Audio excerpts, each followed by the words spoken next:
नमः पार्वती पते हर हर महादेव। नर्मदे नर्मदे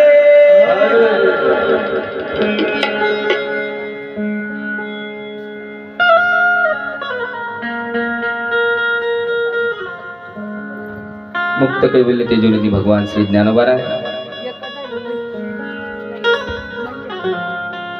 वैराग्य राग रसिक जगद्गुरु श्री संत तुकोबराय भगवान श्री पंढरीश पांडुरंग परमात्मा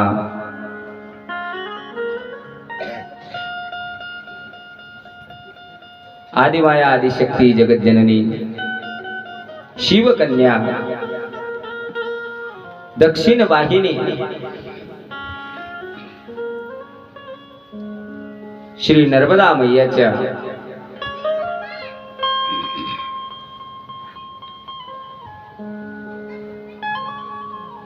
या श्री नर्मदा महापुराण नर्मदा मैयाच्या वाङ्मयीन स्वरूप असणार आहे नर्मदा महापुराण या कथेला आपण प्रारंभ करतोय।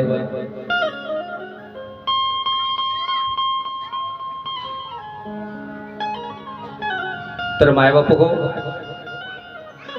थोर मोठ्या महात्म्यांच्या पदस्पर्शाने पुनीत पावन झालेलं असलेलं वसलेलं आपलं हे श्री क्षेत्र भुसावळ आणि भुसावळ नगरीतील हनुमान नगर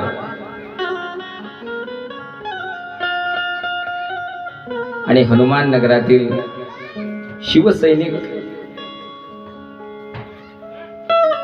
शिवसैनिक मंडळ आणि या मंडळाच्या संयुक्त विद्यमाने सर्व मंडळातील हनुमान नगरातील सर्व माता भगिनी भाविक भक्तगण आणि सर्वांच्या असीम अपार अपूर्व सर्वांच्या अथक परिश्रमाने सर्वांच्या सहकार्याने आणि दुसरी गोष्ट सर्वांच्या पुण्याईने मायबाप हो, या ठिकाणी श्रीमद नर्मदा महापुराण या कथेचा आपल्या जीवनामध्ये योग प्राप्त झाला। सज्जन हो, मायबाप हो, जीवनामध्ये या गोष्टी घडण्यासाठी पूर्वजन्माची खूप मोठी पुण्याई लागते।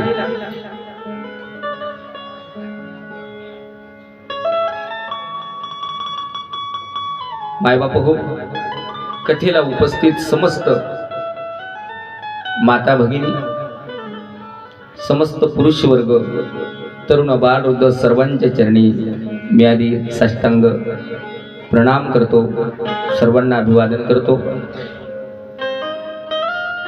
कथेसाठी उपस्थित समस्त संगीताचे आचार्य सर्व आमची महाराज मंडळी त्यांच्याही चरणी अभिवादन करतो। जे आपल्या या नर्मदा पुराण कथेला आपल्या सुंदर अशा संगीताने सजवणार आहेत असे आमचे फिडल वादक आदरणीय श्री हरिभक्तपरायण आमचे सुनील भाऊ बामनकर, त्यांनाही वंदन करतो। आणि सुंदर असा त्यांच्या हातामध्ये गोडवा आहे आमचे बंधू श्री विशाल महाराज आडगावकर, त्यांनाही अभिवादन करतो। आणि जे आपल्या गायनाने तुम्हाला मंत्रमुग्ध करणार आहेत आमचे लहान बंधू श्री हरिभक्तपरायण जीवन महाराज, त्यांनाही अभिवादन करतो। आणि त्यांच्या सोबत असलेले आदरणीय श्री हरिभक्तपरायण संदीप महाराज, आदरणीय हरिभक्तपरायण आमचे दीपक महाराज आणि मायबाप हो, चांगली चांगली गुणीजन गायक वादक मंडळी आहे। पण मला सांगा, त्यांचा आवाज त्यांची कला तुमच्यापर्यंत जर पोहोचलीच नाही तर काय त्यांची कला दिसणार आहे, काय त्यांचे गुण दिसणार आहे? असे तुम्हा सर्वांसमोर ती कला पोहोचवणारे ज्यांचा सुंदर असा साऊंड आहे आमचे सतीश भाऊ, त्यांनाही अभिवादन करतो. आणि जे सुंदर अशी या ठिकाणी शूटिंग करतायत अनिल दादा येवले, त्यांनाही अभिवादन करतो.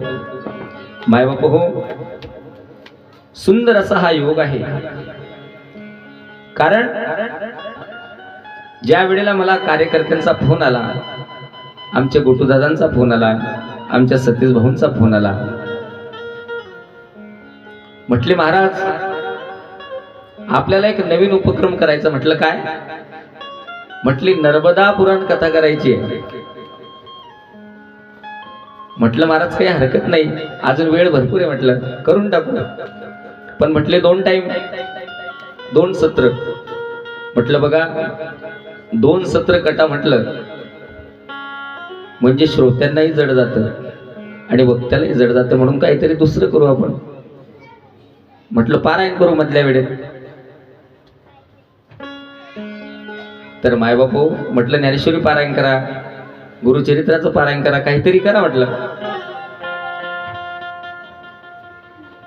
म्हटले नाथ नामदेव महाराजांच्या गाथ्याचं पारायण करू. आता ज्यांनी कधी पारायण केलं नाही आणि फक्त त्यांनी गाथ्याची साईजच पाहिली, असे लोक पारायण सुरू होण्याच्या आधीच अंगामध्ये भूत घालायचे. महाराज आणि शक्य आहे का ते एवढा मोठा गाथा? मायबाप हो, आपली नियोजित वेळ जर 2 घंट्याची असेल आणि जर का आपण 2.5 तास पारायण केलं तर कुठं आपल्या मुदलात तोटा पडणार आहे? कारण मायबापू पारायण ही अशी गोष्ट आहे की कथेमध्ये तुम्ही इतरत्र लक्ष आपलं जातं. कथेत आपण दुर्लक्ष करतो, इकडं तिकडं आपलं लक्ष जातं, कथेशी आपण एकरूप होत नाही. पण मायबापू पारायण अशी गोष्ट आहे, थोडं जरी लक्ष इकडं तिकडं झालं, आपली ओवी चुकते, अभंग चुकतो, लगेच शेजारच्या बाईला का बहीण कोणतं चालू आहे होतं का नाही असं? तर मायबापू आपल्या वाणीच्या पवित्रतेसाठी आपली जर वाचा शुद्धी करायची असेल तर सज्जन हो, मायबाप हो, त्याच्यासाठी पारायण अतिशय महत्वाचं आहे. आणि म्हणून एक सुंदर असा उपक्रम की संत नामदेव महाराजांच्या गाथ्याचं आपण पारायण करीत आहात. आणि मला वाटलं नव्हतं की एवढ्या माता भगिनी पारायणाला बसतील. मला वाटलं होतं, म्हटलं काय थोडेफार लोक राहत असतील पारायणाला, कारण माझी पहिलीच वेळ आहे ना तुमच्याकडे. पण मायबापू पारायणाला सुद्धा महिला मंडळीची खूप गर्दी आहे. समस्त महिला मातांना मी कोटीशा त्या ठिकाणी अभिवादन करतो, त्यांचे धन्यवाद व्यक्त करतो की एवढ्या बहुसंख्येने तुम्ही पारायणाला उपस्थित राहिलात, पारायणाला बसलेला आहात आणि कथेला सुद्धा एवढं सगळं वेळेत तुमचं सगळं आटोपून तुम्ही कथेला आलात. म्हणून तुम्हाला सुद्धा पुन्हा त्या ठिकाणी नमस्कार करतो, प्रणाम करतो. तर मायबाप हो, नर्मदा पुराण कथेचं आपण या ठिकाणी श्रवण करणार आहोत.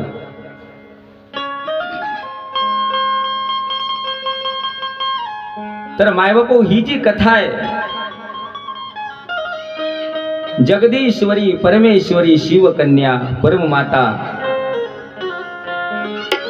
साक्षात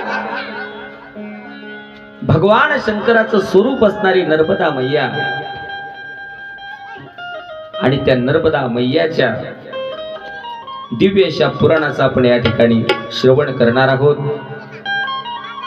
तर मायबापू, सगळ्यात पहिला प्रश्न आहे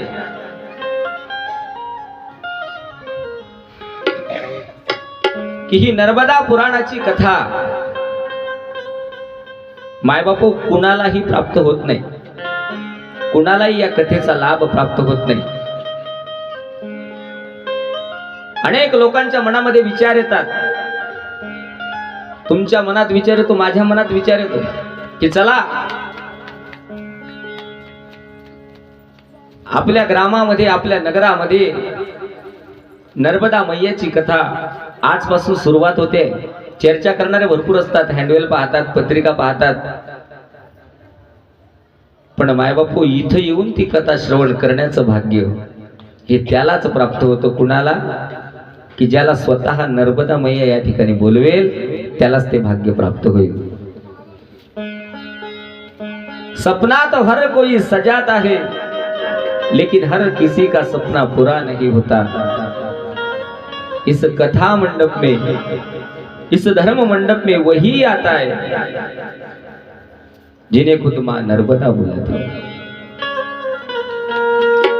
तर मायबापू हो, जर का त्या नर्मदेची इच्छा नसेल, त्या मैयाची इच्छा नसेल, तर तुम्ही कथेला येणार नाही. कारण श्रोत्यांचे प्रकार सांगत असताना आमचे गुरुवर्य सांगायचे की मायबापा, वक्त्याच्या मुखातून जर आपण काहीतरी चांगलं वदवून घ्यायचंय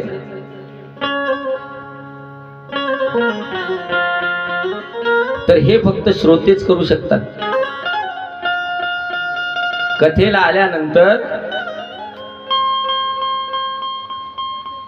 वक्त्याने आपल्याला चांगलं सांगितलं पाहिजे,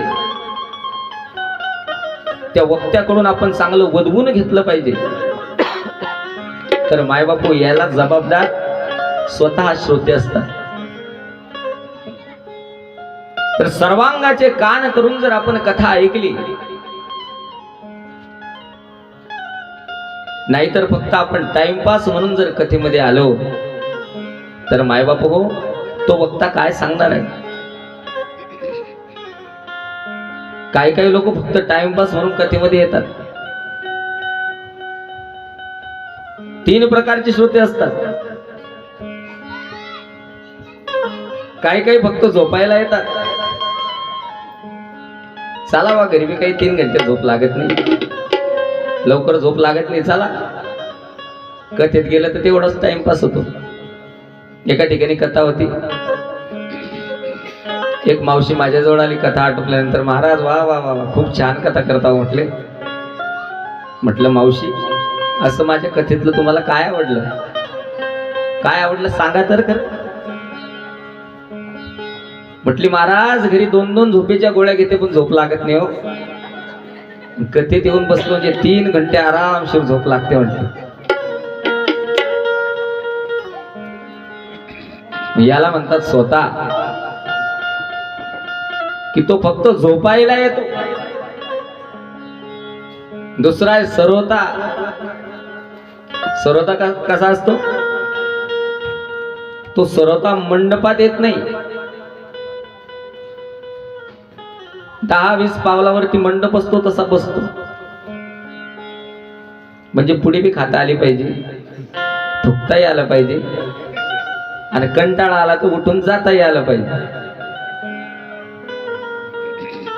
आणि तो फक्त बसत नाही, स्वतःपुरता मर्यादित राहत नाही. दुसरं जर कुणी येत असलं तर त्याला म्हणतो, काय कुठं चाललं? काही नाही भाऊ, कथा सुरू होते. म्हटले जातो मी. बस रे भाऊ, जायचो बारे. नियोजन चांगलं आहे, पण तो मंडपच असा आहे. ते थोडस असं पाहिजे होतं.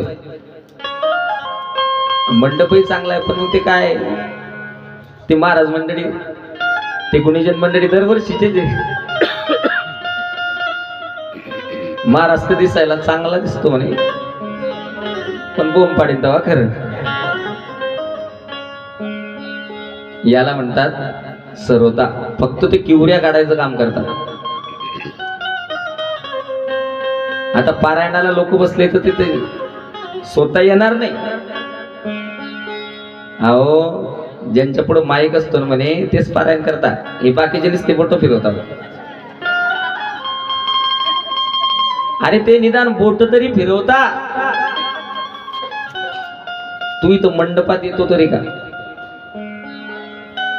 तर मायबापू याला म्हणतात श्रोता. आणि जो श्रोता असतो तर मायबापू सर्वांगाचे कान करून या ठिकाणी कथा श्रवण करतो.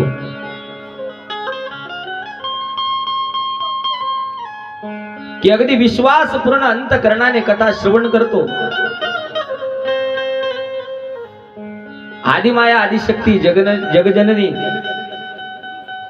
नर्मदा मैयाची पावन कथा. तर मायबाप हो, एवढी श्रेष्ठ आणि एवढी दिव्य ही कथा आहे की जगामध्ये अनेक तीर्थ आहेत, पण त्या सर्व तीर्थांमध्ये सर्व तीर्थांची जननी, सर्व तीर्थांची नायिका म्हणजे नर्मदेला म्हटलं गेलेलं.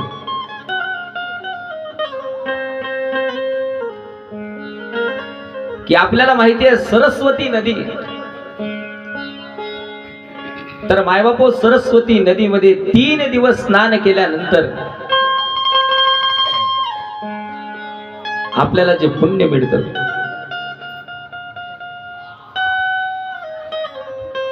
यमुनेमध्ये 7 दिवस स्नान केल्यानंतर जे पुण्य मिळतं, गंगेमध्ये 1 दिवस स्नान केल्यानंतर ते पुण्य मिळतं.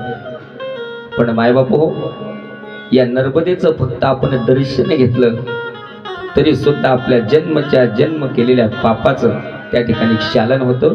एवढी पुण्यदायिनी ही नर्मदा आहे. नर्मदे हर, नर्मदे हर, नर्मदे हर, नर्मदे हर.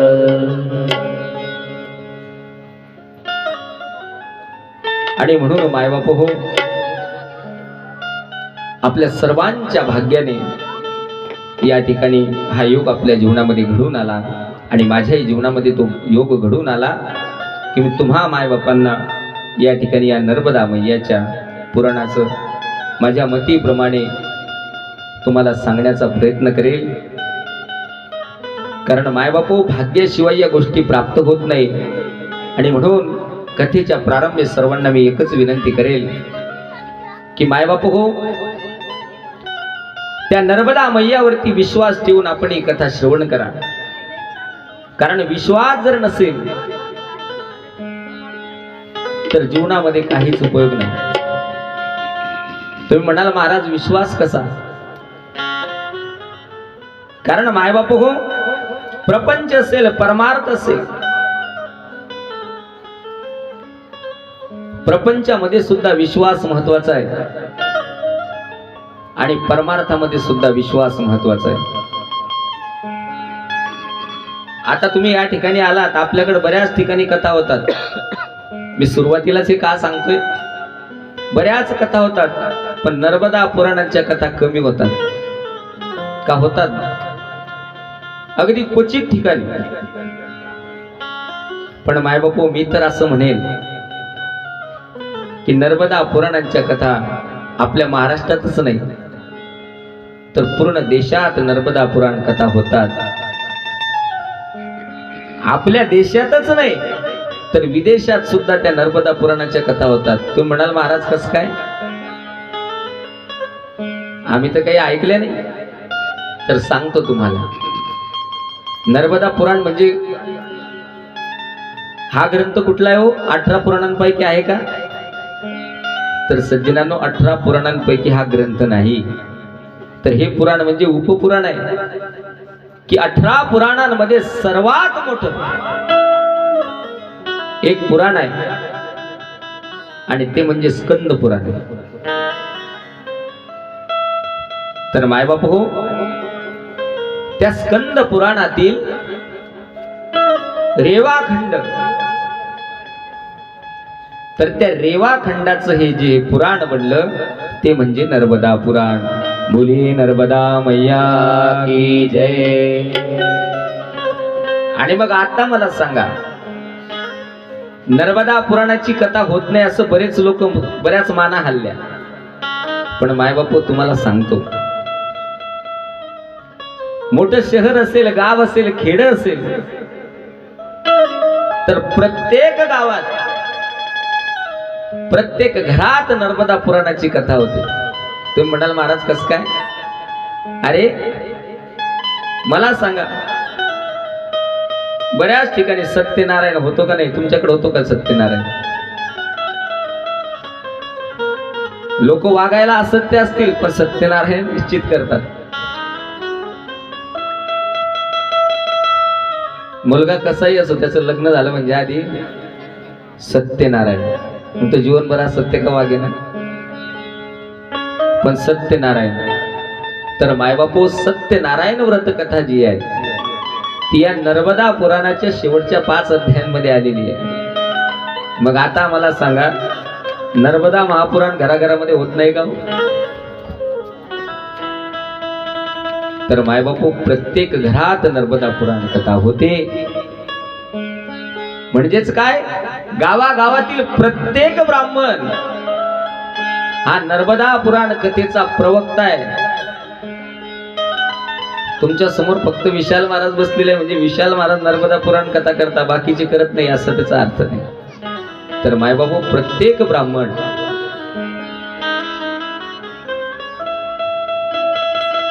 तर मायबापू हो, सुंदर अशी कथा आपल्याला या ठिकाणी श्रवण करायची आहे.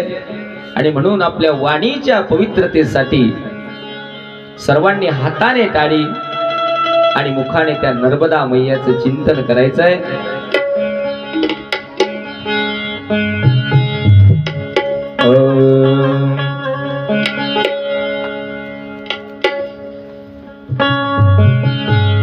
ओ मैया अमरकंठ वाली तुम हो भोली भाली. ताली वाजवा.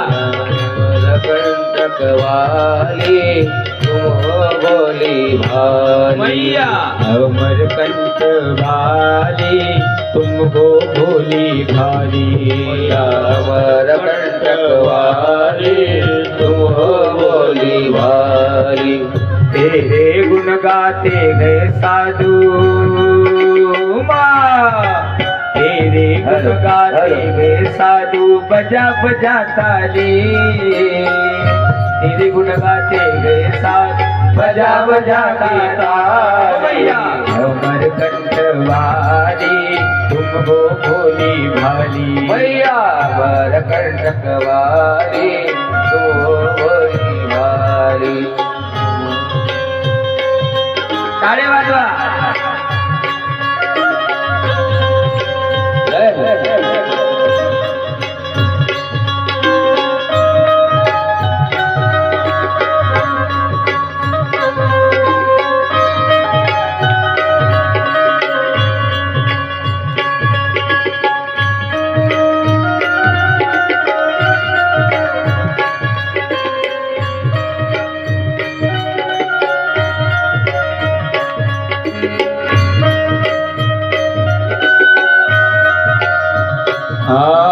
भूरे मगर पर की निसवारी घाट कमल का फूल. मगर पर की निसवारी घाट कमल का फूल. मगर की निसवारी घाट कमल का फूल. सबको देती रिद्धि सिद्धि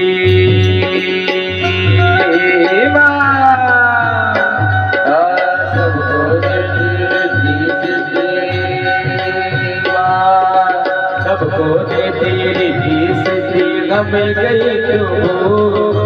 सबको देती रिद्धि सिद्धि गम गई तू. मैया चार भुजा वाली तुम हो भोली भाली. चार भुजा वाली तुम हो भोली भाली. मैया अमरकंठ वाली तुम हो भोली भाली. मैया अमरकंठ वाली तुम हो भोली भाली.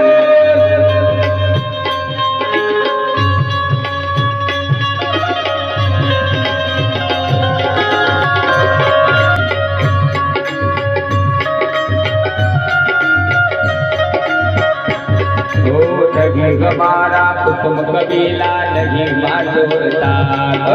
नहीं हमारा कुटुंब कबीला नहीं मातोरता.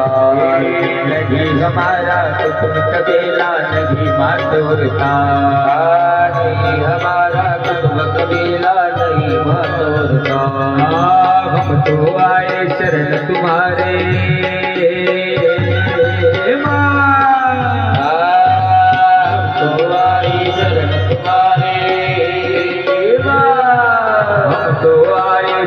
तुम्हारे. हमें गए क्यों भूल, हमें गए क्यों भूल. चार भुजा वाली तुम हो भोली भाली. मैया चार भुजा वाली तुम हो भोली भाली. मैया अमरकंठ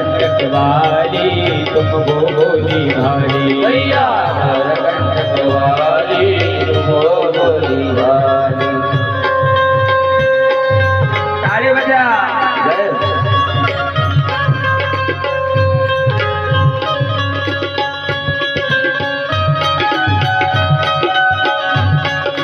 हरी बोल.